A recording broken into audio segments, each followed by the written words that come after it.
Welcome to the Strong Bull Podcast, where Cerus athletes come to get after it.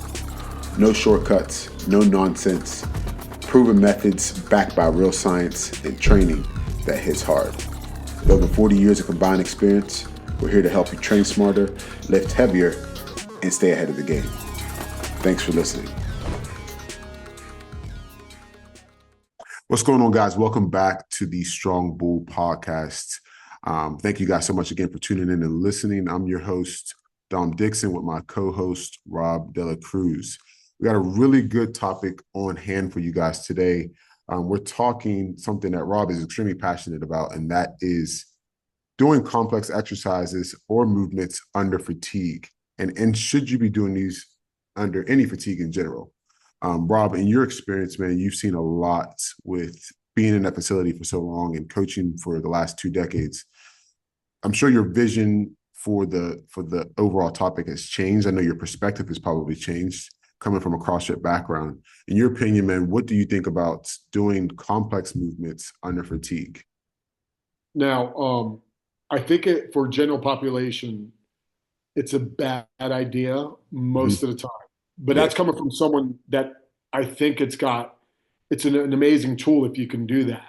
Yeah. And teach people how to do that. But it's a process. And it's actually a longer process than most people are doing before they're throwing people into the class. Yeah. Because to be able to keep your composure and do complex movements under fatigue, like while breathing heavy and understanding how to brace, it takes a long time. One, that takes a long time in a process of learning those movements over and over to where it's almost second nature. Mm-hmm. And two is understanding how to walk up to them and organize yourself underneath a restraint of like in a class or going really fast for time. Yeah. Now, with most people, it can be done. It just needs to look a certain way. With most people, most gyms that I've been in, there's a very low entry level when it comes to throwing people into classes. Not many gyms nowadays are doing what used to be popular, which was fundamentals, taking them through an assessment, taking them through some lower entry level classes, especially if they're coming from a complete novice background, right? Which most people, when they walk into a CrossFit gym, if you've not played college sports, or if you've not been in an organized weight room, you have no clue what these complex movements are. You've just seen them. So putting your body in a situation where you have to do them and then adding that fatigue component is a recipe for disaster, a recipe for injury, a recipe for a lawsuit, essentially, in your hands. So 100% agree. But I'm not saying not to do it at all. So that's not what I'm saying at all. And it is really beneficial. But the more complex the movement, the more it needs to be practiced away from that environment.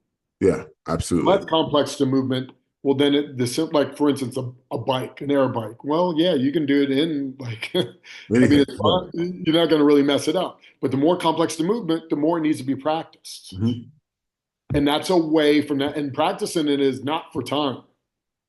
Yeah, exactly. Under fatigue. That's not practicing that movement and getting that movement pattern ingrained over and over. So I always like say this scenario.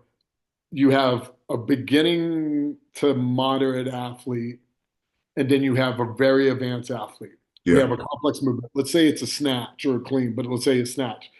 They're under fatigue. They walk up to the advanced athlete will hit the snatch, and if it's off and it's kind of wonky, he'll take a second. He'll take a second. Whoa, wait a second. I'm a little fatigued. I need to take that one more second before I grab it. Then they'll come and they'll do it, and then they'll correct it. You take a novice athlete or a beginning athlete, they'll go to hit it. It'll look bad. They'll set it down. They'll try to re-grab it again and re-grab it again. They don't have that exposure to understand to back off. It doesn't feel right, or the experience to know to do that. Yeah. It takes a lot of reps, one after another, like exposure over and over, to not mess it up when you're under fatigue. Now, at what level, somebody who is been doing CrossFit for a long time, or, obviously, and you still consider them not necessarily a novice, but maybe not a high-skilled athlete. Now, arguing with these people in CrossFit or boot camp or whatever the case is, class setting, that, hey, we probably should peel back or we should relearn this movement or add some more controlled volume, the conversation usually goes left. They're like, oh, okay, yeah, yeah. You walk away and they're yanking the bar off the ground or picking up the kettlebell incorrectly. In Yeah, your it's from the top down. in your opinion, you think it is okay. That's what I was going to ask you. So, is it from a coaching perspective Yeah, it's a that, leadership. yeah? So you think so? Yeah, yeah, I do. It's a leadership and it's a mentality. Yeah, And so it's not exposing them um, away from that and getting them to understand it's more about the movement than it yeah, is about the time, yeah, and exposing them over and over again. If you did it right, then you would expose them. First, you expose them just to the movement. Then you expose them to the movement repeatedly. And then once they have that, then you expose them to the movement repeatedly with a little bit of fatigue. Then you yeah, expose them repeatedly under a little fatigue and using muscle groups that might actually make that movement even harder. And it's just kind of like it's a process, and you always yeah. kind of revisit and come back. Absolutely. Now, you think, um, with that being said, like you can do it in an organized way with like maybe some imams where you have those days where you're exposing the modification to said movement, like you're saying.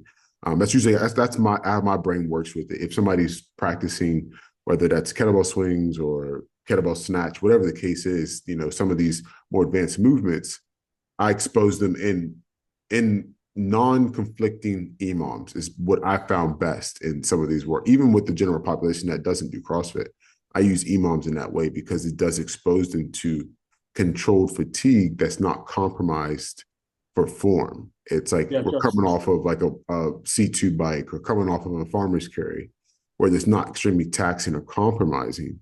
I think, and it doesn't become what you like to say is a lower back exercise. No matter what you do, it quickly can become a lower back exercise. they And get enough I've been there fatigue. myself. Yeah, yeah. It's having fatigue. There can be some, the simplest thing can become lower back exercise really quickly because the body starts to break down and goes to whatever is the most convenient as far as movement. But in your experience, have you found that there's been one particular practice that has helped with some of these athletes?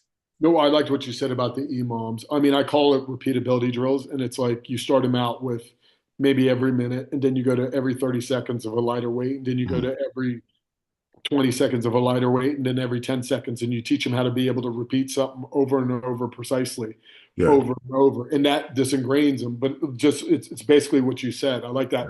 But part of it of what I was saying with the leadership is what are you putting importance on? If Mm. you put importance on the exercise racing element, then it's a losing battle. If you're Absolutely. telling someone the faster you go, the more important that is, Hmm. that's what they're going to go for. Yeah, absolutely.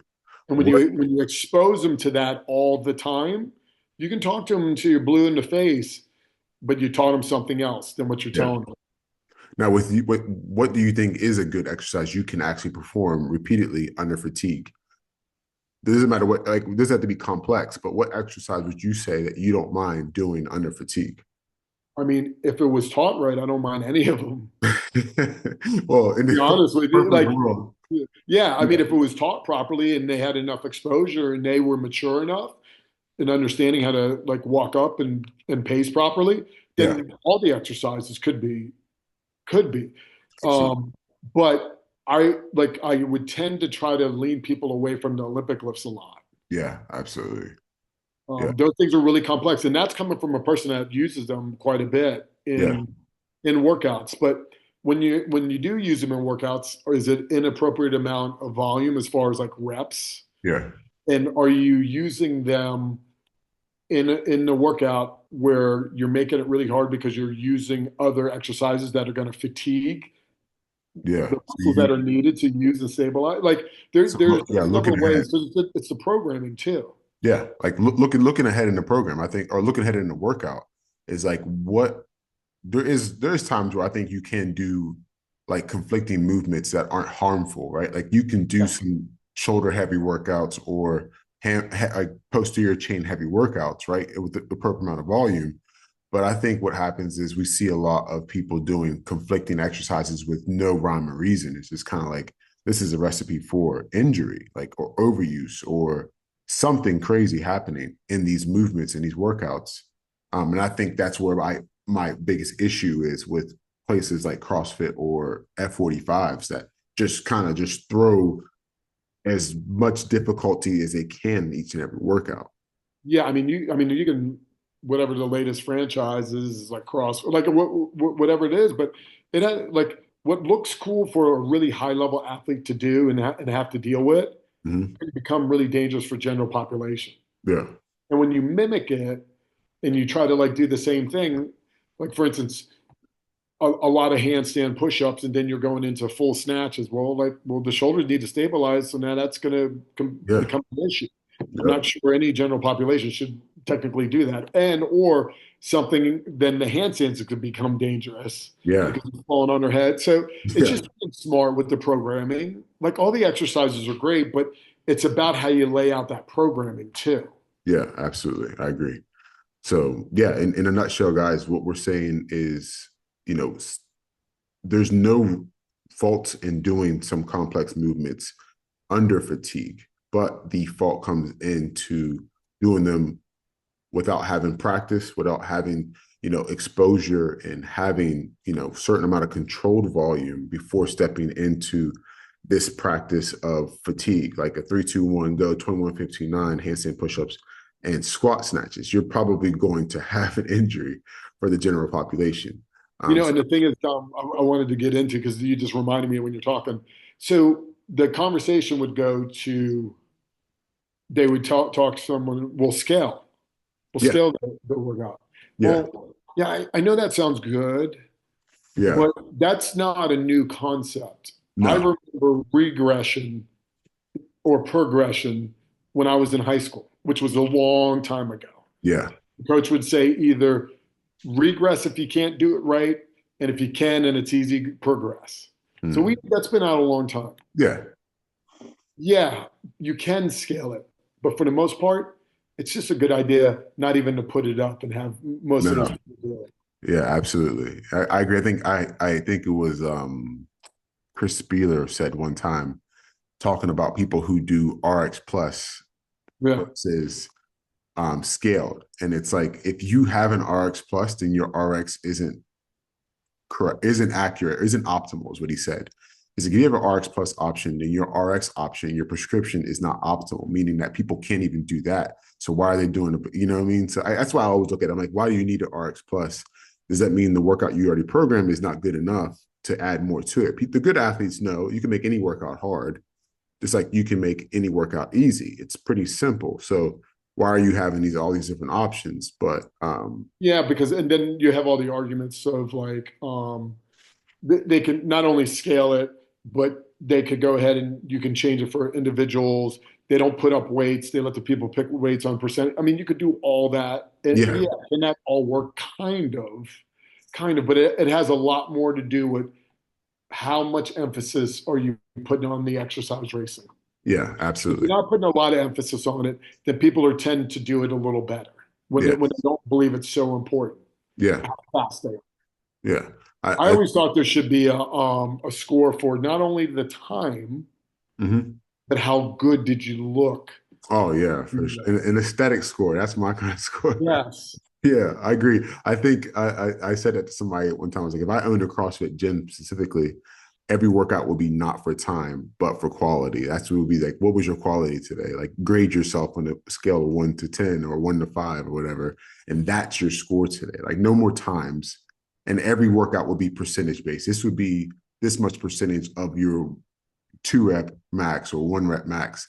I think the game would change a lot for most Oh people yeah. if you were like, all right, today we're going to do 40% of your 1 rep max back squat for a squat clean or whatever it is.